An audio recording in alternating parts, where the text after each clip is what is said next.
All right, somebody's coming on. That means we're up and working, so we're glad that that's all going.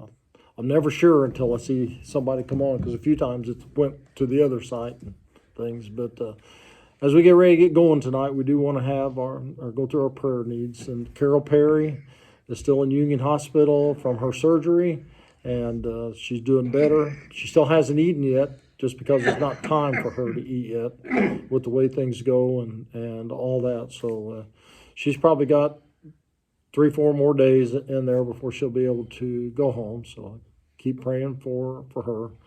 And then Anita and Steve Delp, that had the fire Friday, this weekend. And they lost everything but their vehicles, because the garage was kind of separated. So remember them. That's Carol Milligan's sister. And then all the families and the people that are being uprooted, and all the family lives that are being torn apart in Ukraine and all over. And just remember, and for those of you that weren't at church this morning, if you need to give, make sure you watch who you're giving to and how you're giving. And if you give through the United Methodist Church, 100% goes over there. We can account for it and trace it, all those things. It was even on the news this morning, the Better Business Bureau talking about 50% of the people that are asking for donations are scams right now. And it's really hard to tell the difference in them. So just keep that in mind. And then Joyce Paddock instead of whatever we had. Georgia. So between the pastor's hearing and Kathy's listening on the videos, because she always tries to listen and see if my writing makes sense. But anyway, so with that, let's pray. Father, we just thank you for this opportunity to come together where we're safe and secure, at peace, Lord, and we just thank you for these things, and help us not take them for granted. We pray for those that are in war-torn areas, that they will come to know safety and security and peace, and especially the children. Lord, we pray for these folks we've mentioned, for Jesse and all the rest, and Lord, we also pray for one another as we all gather here, whether we be in this room or through these devices, that your presence will be with us and upon us, that your Holy Spirit will fill us and lead us to the truth as Christ promised. And all these things we ask in Jesus' name. Amen. All righty, we are in 33 and getting ready for verse 12. Now, to kind of set the story again, because this whole chapter is pretty well one big story, is that Jacob has gone back to meet with his brother Esau. He's afraid about whether he's even going to survive that meeting. Esau is coming with 400 soldiers, and Jacob has sent all the things on ahead, and then even set his family up to where the most important of those to him are at the rear. Behind him, he does have them behind him. He meets his brother. It is amicable. They literally kind of kiss and make up. And Jacob offers him the gifts from his blessing to say that I don't need your blessing. I don't need all the things that you have. Even though I'm entitled to them, I don't need them. And and then all of Jacob's wives and children come and bow down before Esau. And so now it looks like everything's made up. So that's where we pick up with verse 12. Then Esau said, "Let us be on our way, I'll accompany you." But Jacob said to him, "My Lord knows that the children are tender, and that I must care for the ewes and the cows that are nursing their young. If they are driven hard just one day, all the animals will die. So let my Lord go on ahead of his servant, while I move along slowly at the pace of the droves before me and that of the children, until I come to my Lord in Seir." Esau said, "Then let me leave some of my men with you." "But why do that?" Jacob asked. "Just let me find favor in the eyes of my Lord." So that day Esau started on his way back to Seir. Jacob, however, went to Succoth, where he built a place for himself and made shelters for his livestock. That is why the place is called Shelters. After Jacob came for Padan Aram, he arrived safely at the city of Shechem in Canaan and camped within sight of the city. For 100 pieces of silver he bought from the sons of Hamor the father of Shechem, the plot of ground where he pitched his tent. There he set up an altar and called it God, the God of Israel. So Esau says, come on back home. And let's head back together, and I'll move along with you. And so what's Jacob's answer? Go on ahead. No, you're not going to want to go as slow as we're going to go.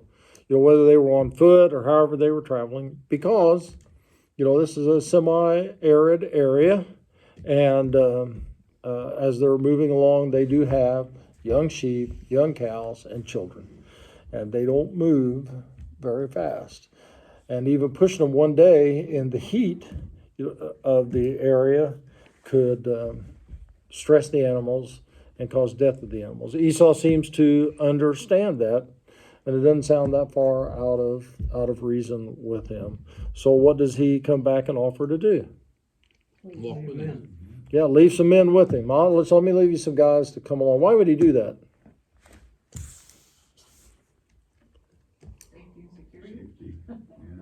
I don't know. There's different thoughts about it. One of them is just to show that they are together. Some of them say, that Esau may have known something about that area that Jacob didn't. That may be why he had 400 soldiers. Why would you need 400 soldiers unless it was a place that wasn't secure? Why would he bring 400 with him to travel up to visit Jacob? If it was safe, he would have just come with a small entourage. So that I don't know, and there's no real clear answer to that, but that's just some of the speculation that's there. So that when it came time to leave, he said, well, let me leave you some protection to go, to come on down to where you're at. Now, did Jacob or Israel at this point, did he need protection? No, he's traveled a long ways, about 1,000 miles. And he's not had any protection with him, and God has watched out for him and all of that. So that's what he says down in 19. Well, he says, let me find favor in the eyes of my Lord. He's not talking about God. There he's talking about his brother. You go on, it's good enough. You don't have to worry about protecting me. You don't have to worry about being with me. Just you guys going home. I'm just good to know that I found favor in your eyes. So we are back to being brothers, and the family's intact and all of that. So what does Esau do?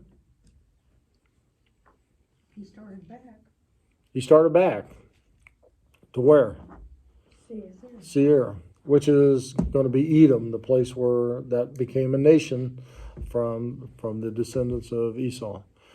And so what way does Jacob go? He didn't go straight there. He took a 90-degree turn. What was Bug Bunny used to say? I should have turned at Albuquerque or whatever. He turned at Albuquerque. So you going due south is where Edom is, Seir, and Jacob goes west. So there's a big difference in how they're traveling. And again, what do we see Jacob doing? Being the deceiver, as his name says. He's deceived him. He said, you go on. We're going to be slow. We'll get there. We're coming. As soon as they all leave, he says, okay, folks, we're going that way. And off they go west. And so he goes to this place that is called Succoth, which is the Hebrew word for booths or small buildings. And what we're thinking about is something about the size of a garden shed, something along that line.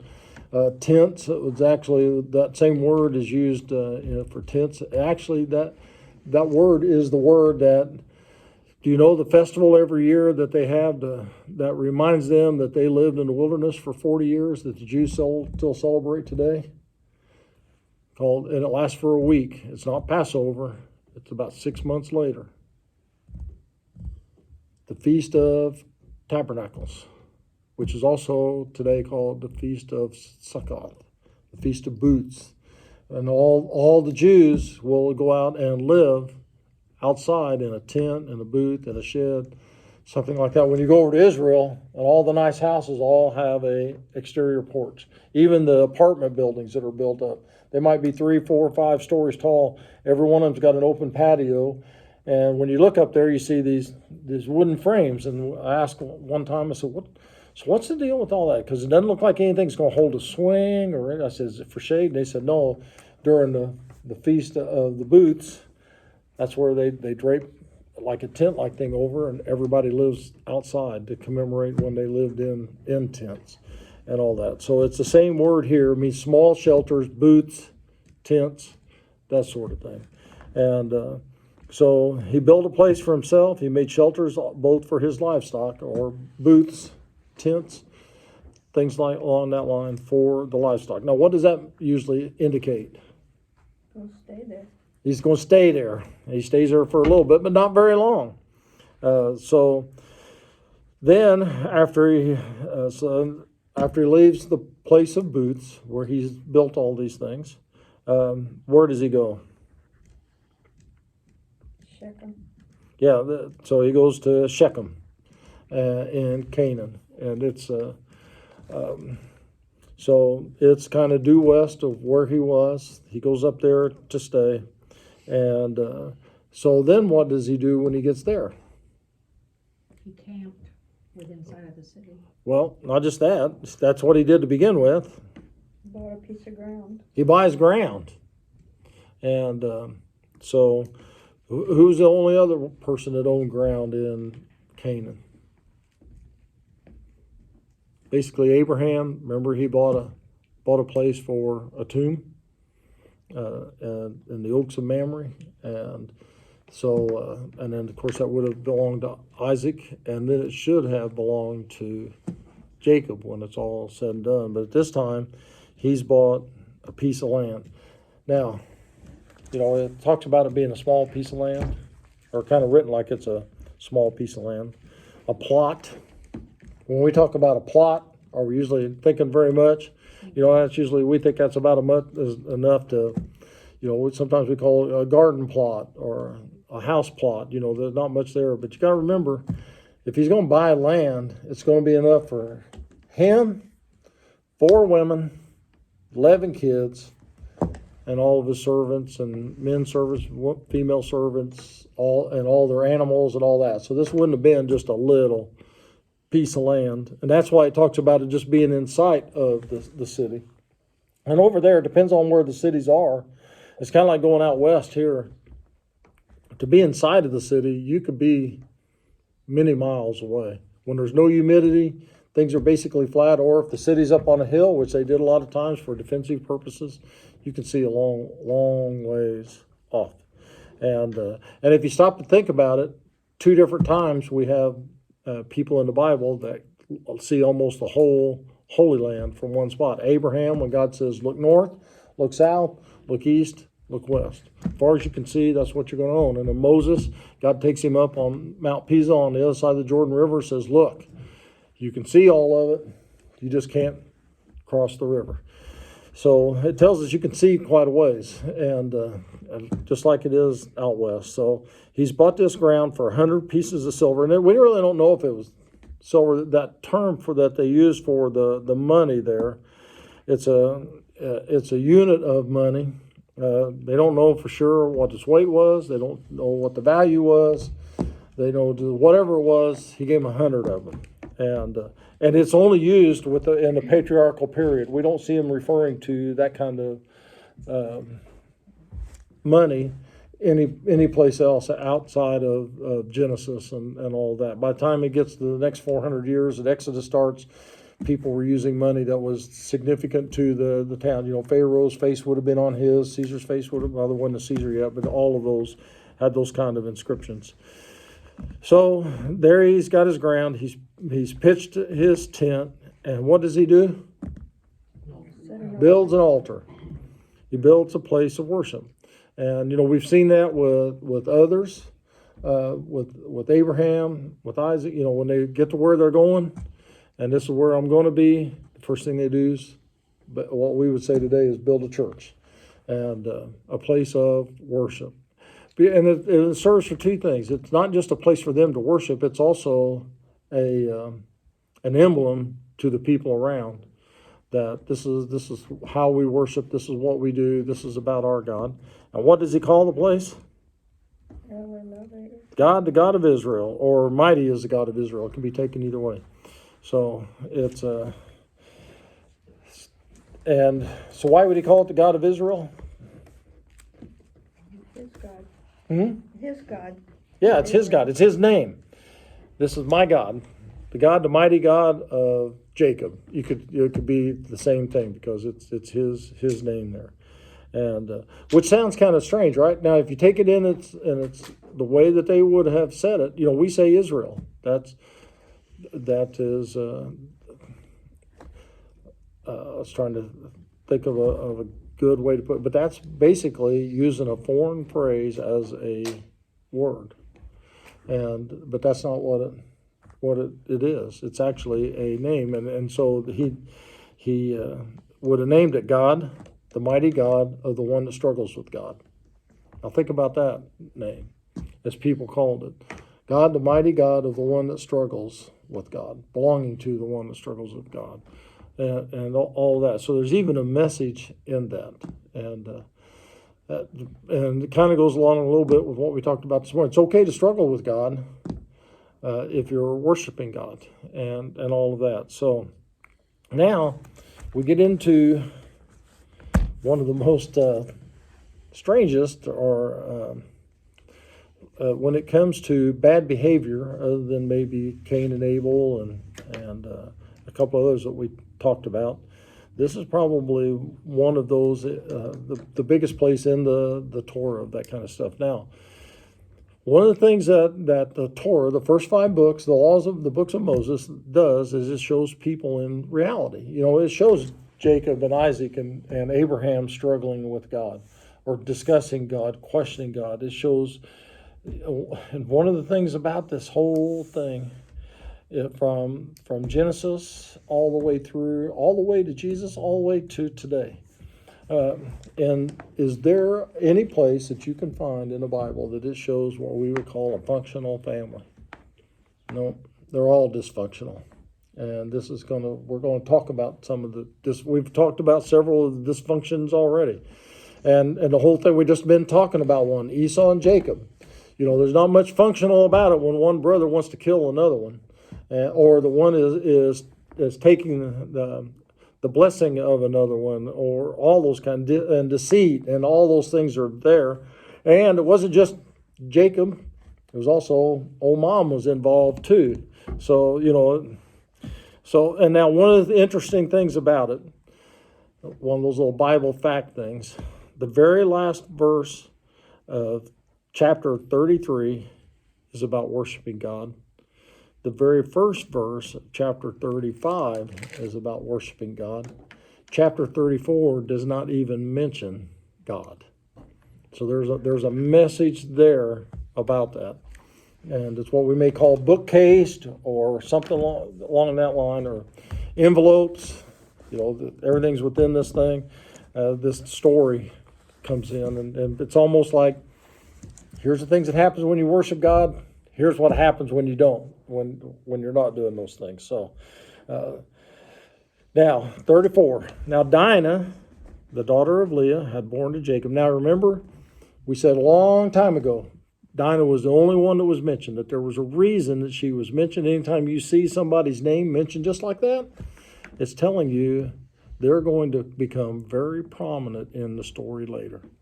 This is the story of Dinah, and she's not coming around the mountain either. So Dinah, the daughter of Leah, Leah had born to Jacob, went out to visit the women of the land. When Shechem, son of Hamor, the Hivite, the ruler of that area, saw her, he took her and he violated her. His heart was drawn to Dinah, daughter of Jacob, and he loved the girl and spoke tenderly to her. And Shechem said to his father Hamor, "Give me this girl as my wife." When Jacob heard that his daughter Dinah had been defiled, his sons were in the fields with the livestock, so he kept quiet about it until they came home. Then Shechem's father Hamor went out to talk with Jacob. Now Jacob's sons had come in from the field as soon as they heard what had happened. They were filled with grief and fury because Shechem had done a disgraceful thing in Israel by lying with Jacob's daughter, a thing that should not be done. But Hamor said to them, "My son Shechem has his heart set on your daughter. Please give her to him as his wife. Intermarry with us, give us your daughters, and take our daughters for yourselves. For you can settle among us. The land is open to you. Live in it, trade in it, and acquire property in it." Then Shechem said to Dinah's father and brothers, "Let me find favor in your eyes, and I will give you whatever you ask. Make the price for the bride and the gift I am to bring as great as you like, and I'll pay whatever you ask me. Only give me the girl as my wife." Because their sister Dinah had been defiled, Jacob's sons replied deceitfully as they spoke to Shechem and his father Hamor. They said to him, "We can't do such a thing. We can't give our sister to a man who's not circumcised. That would be a disgrace to us. We will give our consent to you on one condition only, that you become like us by circumcising all your males. Then we will give you our daughters and take your daughters for ourselves. We'll settle among you and become one people with you. But if you will not agree to be circumcised, we'll take our sister and go." Their proposal seemed good to Hamor and his son Shechem. The young man, who was the most honored of all his father's household, lost no time in doing what they said, because he was delighted with Jacob's daughter. So Hamor and his son Shechem went to the gate of their city to speak to their fellow townsmen. "These men are friendly towards us," they said. "Let them live in our land and trade in it. The land has plenty of room for them. We can marry their daughters, and they can marry ours. But the men will consent to live with us as one people only on the condition that our males be circumcised, as they themselves are. Won't their livestock, their property, and all their other animals become ours? So let us give our consent to them, and they will settle among us." All the men who went out of the city gate agreed with Hamor and his son Shechem, and every male in the city was circumcised. We'll stop there and go into the rest of it as we get there. All right. So we have Dinah, the only girl of the family that is mentioned here. And where'd she go? Visit the women. Out to visit the women. Why would she go out to visit the women? Maybe she was going Pretty obvious. Don't overthink it. to get out of the house. Huh? To get out of the house. Exactly. She's a girl, the only girl in the middle of 11 brothers. And she's just pretty close to being in the middle. There's no other girls around. So now she's at this place and there's other women around. She wanted a little woman time. Or actually, and because there's a couple of words that are used in the ancient Hebrew, they actually think that Dinah and Shechem are probably in like the 15 to 18-year-old group. So these are not full-grown adults and all that, as we would call them. And so, she's a young girl. She's probably a teenager. And she is tired of being around the guys. Here's a chance for her to go visit with the girls. She's going to go visit with the girls. And it is one of those things that people are people. I mean, you take somebody today, you move into a new area, and whether you got a boy or a girl or whatever, and they see the neighborhood kids playing, what are they going to want to do? They're going to go want to visit with them. So, it's just another one of those things that just tells us people aren't any different today than they were back then. She was a female. She wanted some female companionship. So she goes to the women of the land. Now, it doesn't say whether she went into town to see them, if they were out at the well, if they were grazing sheep. It doesn't say. But there were other girls. Actually, it doesn't even say girls. There were other women of the land. They might have been old enough to be her mother. But she is going out to have some female time. So when Shechem sees her, he was drawn to her. Now, there's a little bit of a humor thing here, not in the story itself. But Hamor, that is another one of those things that is a name, but it is a name that we we really need to know. And do you know what that name? Anybody want to guess what that name stands for? That is the word for donkey. Huh? That is the word for donkey, or one of the other two names that goes along with that An ass. that we use today. So Jews, which don't translate this word as a name, but translate it in its form, see that Shechem is the son of a donkey. So there's a little humor there, So basically, he's whatever. Well, let's leave that one lay. I think you can make your own speculation, and where the humor is for the Jews and things as they read this. So he's the ruler of the area, and he's a donkey. Whether you see that as the other, or he's dumb as a donkey, or he's as stubborn as a donkey, but his name is Donkey. And so so he sees her, and his dad is what? What is Hamor? What is the donkey? He's the king or the ruler. And so, do you think his son has ever been told no much? It doesn't appear that way, even from the way that it turns out, or as it turns out as we go through all there, as it transpires. That's the word I was looking for. So, there are 3 statements of action that are here, and the last one in some of the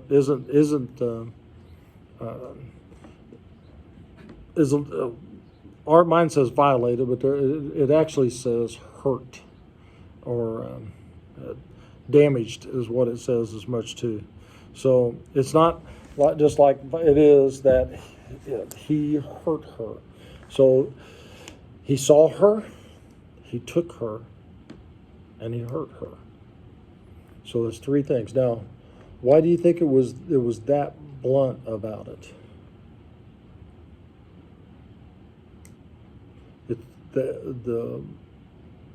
The Torah, God writing through this story and unfolding the story, wants you to fully understand there was nothing willful about it on Dinah's part.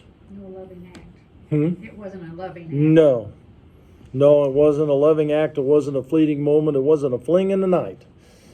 This was pure, flat out rape, and in its worst form. So now, unlike what happens sometimes here, even after he had done that, he wants her for a wife. He says his heart was drawn to her, and he loved the girl, and he spoke tenderly to her. Kind of late for that now. Yeah. So, but that's where he's at. And so, what does he do? Told his dad to get her. He goes to his father and said, "Get me this girl as my wife." And like I said, obviously, he's not used to being told no. Because what does his father do? He tries to, he makes that effort. Now there are some things to understand in a lot of ancient cultures. In almost all of them, rape was not allowed within the clan. But it was not thought to be an egregious act to rape somebody that was from a different clan, because they were not they were not your bloodline, they were all those different things. However, as we get into the stories we see, it's also, these guys are saying this could be a problem with Jacob, and not just his 11 sons, but remember, he's got men servants, maid servants, he's got a lot of things there. And so, this could be problems. Plus, they would have probably heard the stories, know God's with him, all those sort of things, and possibly even known that he's got a brother with 400 soldiers that were here. So, but this whole idea of this thing of what he did, what Shechem did, and all that is not that much out of culture. Now, it was not an accepted culture. with the Jewish people, and it was one of those things, the what we call the moral code, Judeo-Christian ethics, and things that the Torah helps to teach us, and it shows us that is wrong. So, and it wants us to understand that it was a cruel thing because it hurt her. And the hurt is not necessarily a physical hurt. It means hurt, like almost like when we talk about, the peace of God is not just a physical peace. It's a spiritual, mental, physical, all that together. This is that kind of hurt. And which I think if you've ever known of anybody or read of anybody or those kind of things, even today when a woman gets raped, it's not just a physical thing. And so even back here, as this was written 3,500 years ago, they're saying it is not just a physical thing, and that there are other parts to that. So with that, so Jacob hears about it. And how do you think Jacob heard about it? Doesn't really say. It doesn't. He has not been confronted yet by the king and the son. He's heard about it from something else. Could have been somebody ran away and came to tell him. One of his servants heard it. Somebody else's servant came and told. Somehow or another, he hears about it, that his daughter had been defiled. And again, it is written in a way that it was not a good thing. And so what does he do? Kept quiet. Yeah, he keeps quiet because there's not much he can do by himself, right? What's he going to do? And now, how long the sons were in the field before they came in, we don't know. It seems to be fairly quick when they came back because of the way that the story unfolds. But a lot of times when they went out into the fields, they were gone for a month, 2 months, and whatever. So Shechem's father, the donkey, went out to talk with the deceiver. Now, the deceiver's sons had come in from the fields as soon as they heard what had happened. And what was their reaction? Huh? So who talked to them? I don't know how they heard either. They might have heard as they were bringing in the flocks. Somebody might have went out to tell them. He could have sent somebody out and said, "You guys need to get home," or something along that line, and doesn't tell them what happened. Or it does say that they found out while they were there that they came in from the fields as soon as they heard what had happened. And like I said, that could have been a few days of a thing. There would have been other servants and stuff that they probably could have left them with out there. So, so they return home, and what was their reaction? Furious. They were grief and fury. And now, why would there be the grief? Well, they feel bad for their sister. Well, they kind of feel bad for their sister, and that's part of it. But what else? At this point, and they don't know about the offer that's about to come. Sometimes we read things and we take the stuff out in the front and we bring them in. But you got to understand, they don't know about this offer that's about to arrive. What they see is she is now unmarriable, if that's a word. She is, because she is no longer a virgin. She is not one to be married.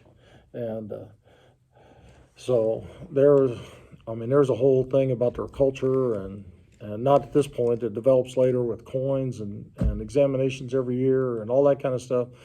But there is another one. Another girl had almost a similar thing happen, except that the one that raped her, as soon as he raped her, he hated her and sent her away. And do you know where that story comes in? David's daughter and one of his sons, his half-sister. And he has this little plot he puts together, and faking being sick, and tells his dad, I only feel better if she comes in and cooks for me in front of me, and all that kind of stuff. So by the time she's done, he sends everybody else but her. He rapes her and then sends her away. And then what happens to her after that, she is the full sister of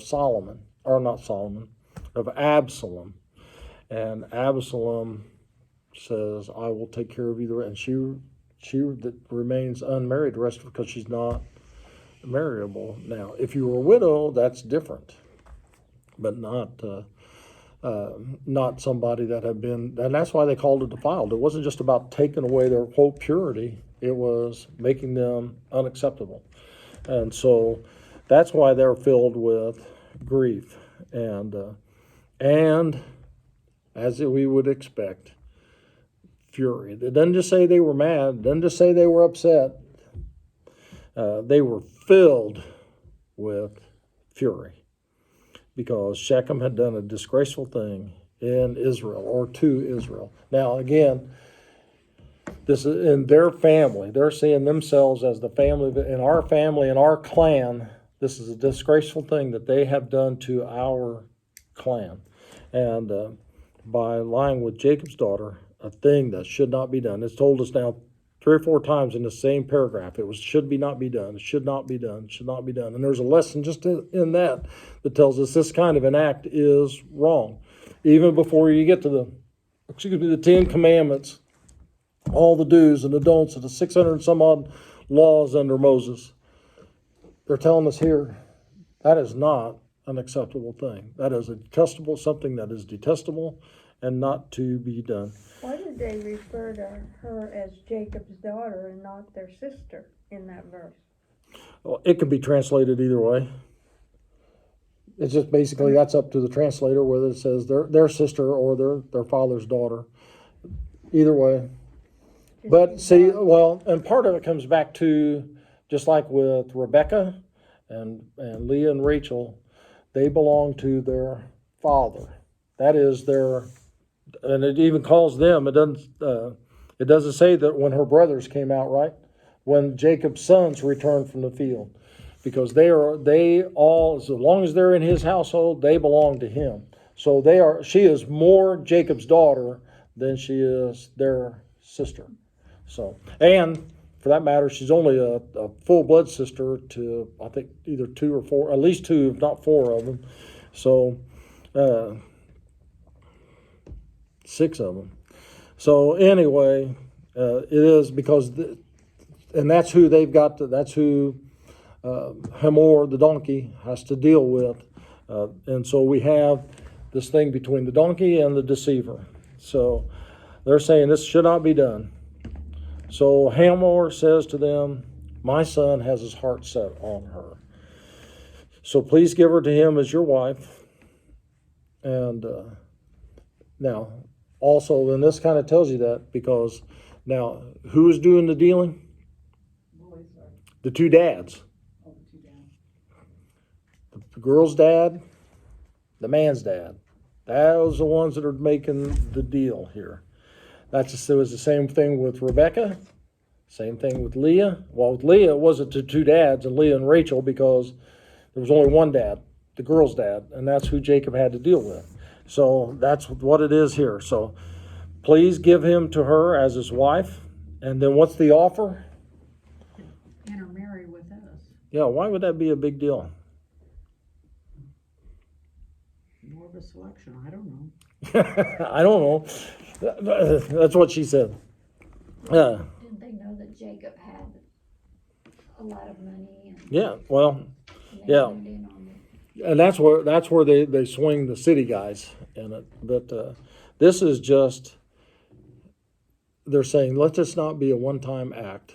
Let's be family. And let's kind of let this thing go. We can make this right by being family, right? Yeah, right. Yeah, right. Is it that far out from our culture a few years back? No. What used to happen if whether it was intentional or not, well, forced, he still went to prison and those kind of things.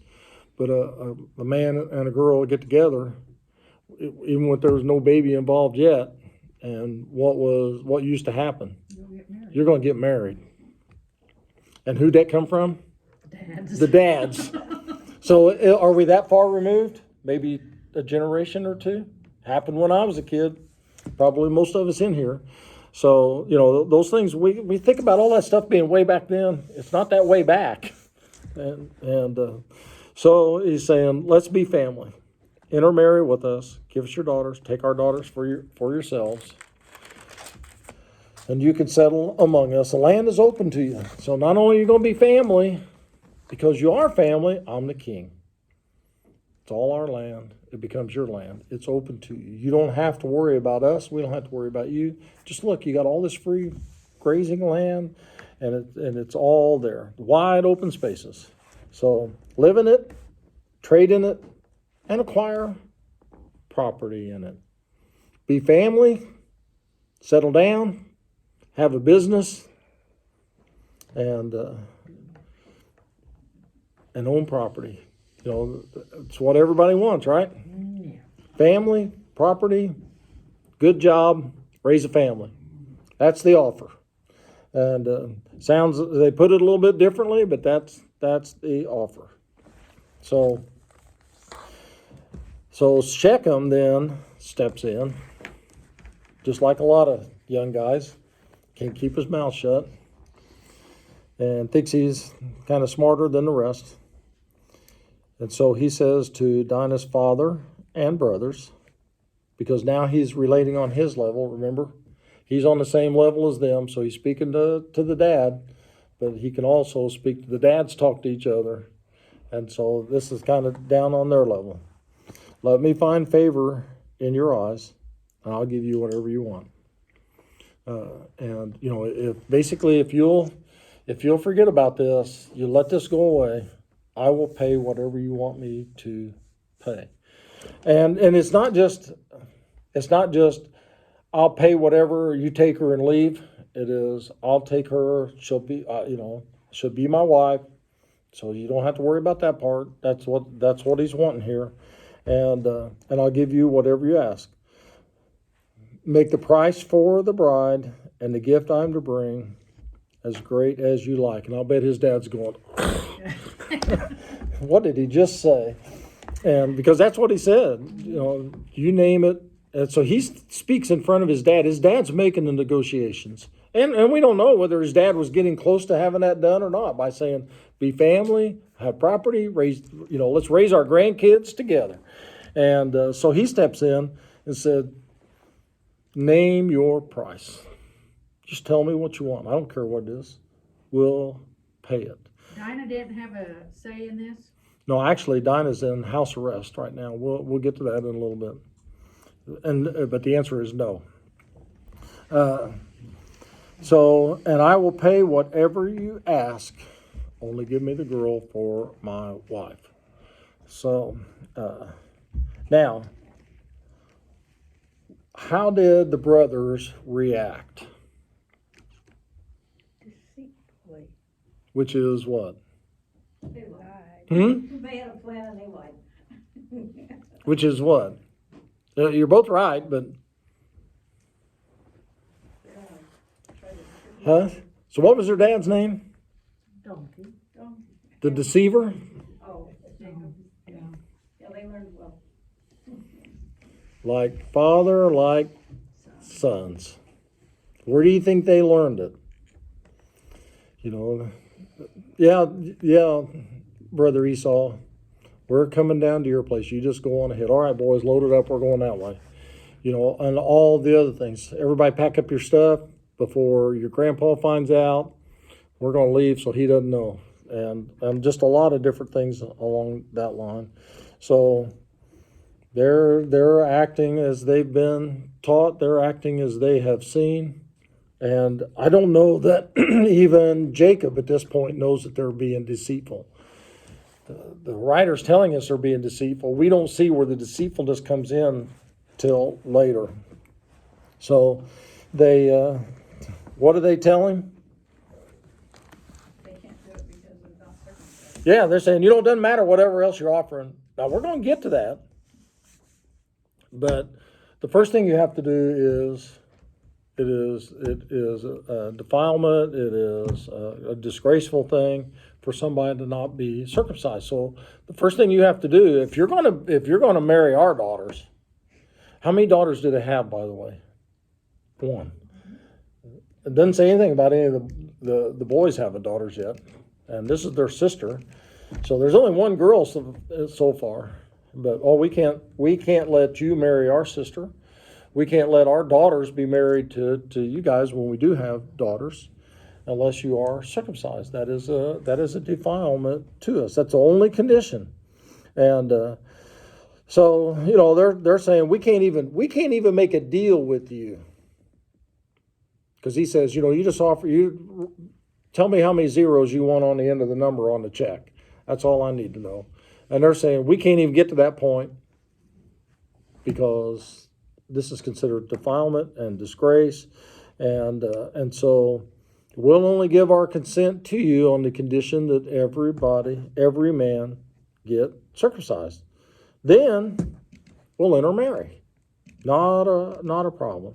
And we'll settle among you. We'll become one people with you.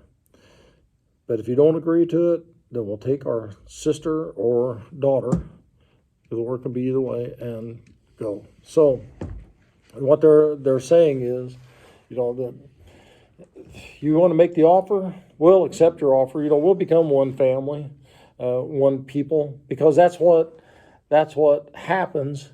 And if you don't think that happens, just look around. You know how many generations it takes for ethnic whatever to go away? Usually people come in, even today, people come in from wherever they come from. And then, that's the first generation. Then they have children, that's the second generation. And usually sometimes they may be married within their race or their culture, sometimes they marry without. The next ones hardly ever marry within the race or the culture. And so by the time the third generation comes, there is no, you can take Italians, Irish, you could take, any Ukrainians that come over here, you could take people from Africa, China, any of those. If they don't marry if they don't get in a culture of their own and stay within that culture, marry within that culture, but even with that, usually three generations, and they are assimilated, language, culture, and bloodlines into the people where they live. So that's what these guys are talking about. One people. Well, within 3 generations, they don't know it's 3, but we know that that's all that it takes. They would be one people. Their DNA would be matched, and they'd all be speaking the same language, worshiping the same gods, living in the same place, all of it.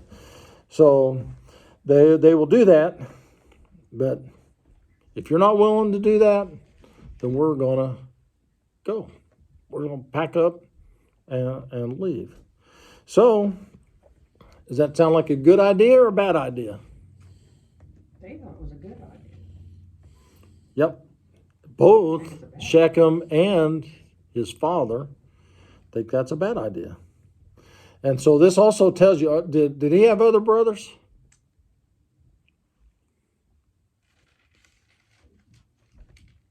Yeah, I think so. It doesn't mention them.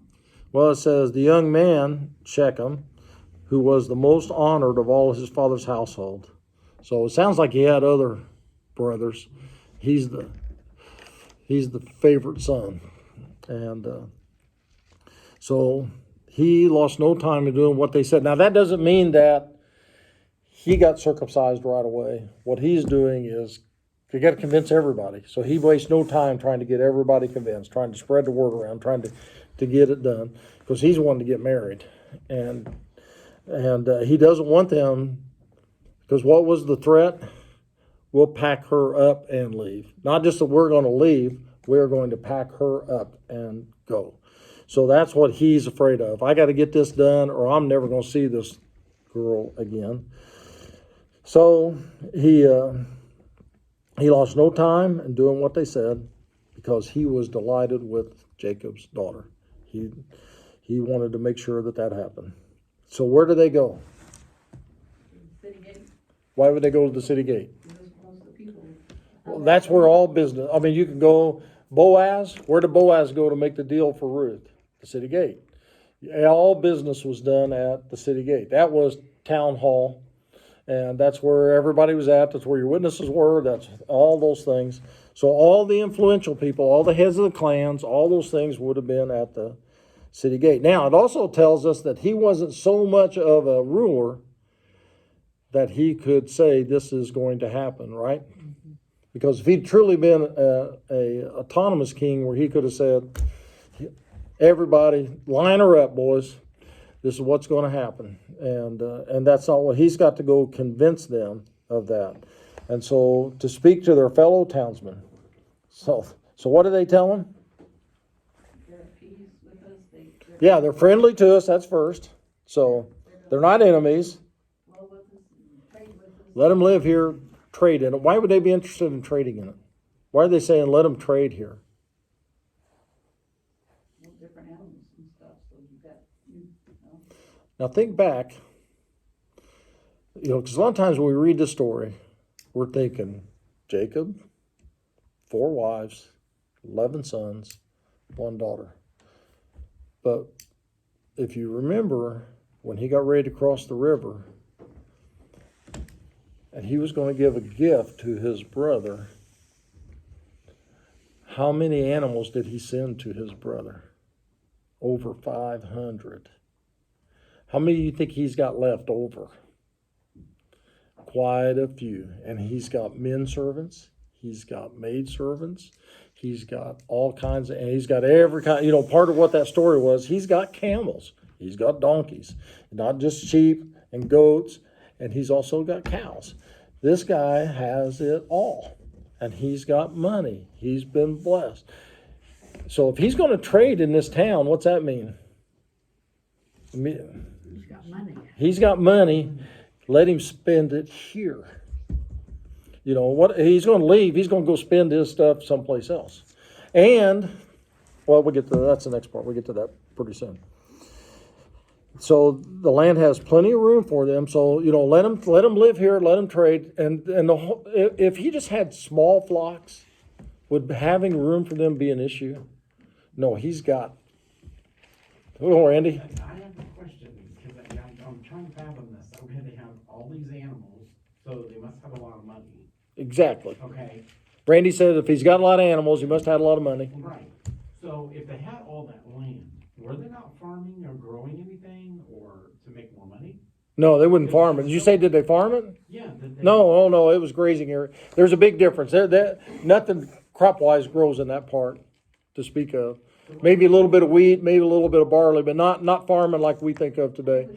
There were kind of 2 parts in Israel, and that's why they even talk about the land of milk and honey, which we need to get into that one of these days, because that means 2 different things. The land of milk is different than the land of honey.